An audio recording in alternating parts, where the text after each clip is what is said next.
Namnado ka sa gawas. Dayon gigutom na ka. Sa balay, na pagkaon. Naganahan ka sa pagkaon, ha? Dayon, on your way home, nakakita ka og mangga.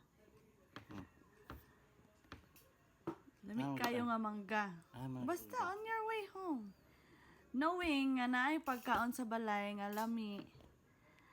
Dayon, unsay mong buhaton sa mangga? Kauno nimo gutom na magiging ka. Dalo na ako. Dalo nimo ang mangga paingon sa balay? Dili pwede. Like unsay mong buhaton sa mangga? Pero knowing ha, gutom na kay ka, pero naa sa balay na pagkaon na kompleto nga kuan ana. Dito na ako sa balay, biyaan lang, madali ano ko. Yeah, sure ba? Mapingis naman ko, di mo ko pwede dalo dito. Ha? Dili mo ko pwede dalo. Oh, dili pwede dalan, pero pwede ka maka-take time para magkaon sa mangga or something, nana ba?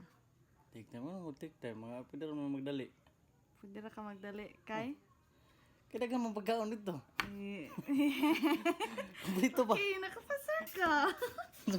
Babe, I have a question. So, let's say you're walking home and you're super hungry. And you see a field of strawberries.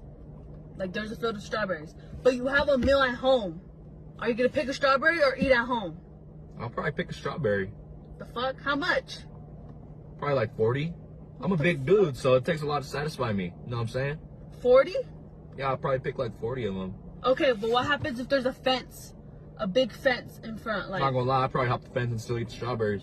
what the fuck? I'll probably pick 40 strawberries, eat them on the way home, and then probably still eat at home. What the fuck? Are you serious? Yeah, why not? So basically you're saying that you'll cheat on me.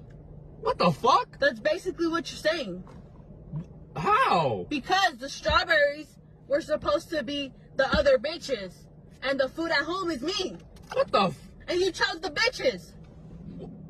So you fucking cheat on me. I chose the strawberries. Yeah, you fucking failed. You fucking failed.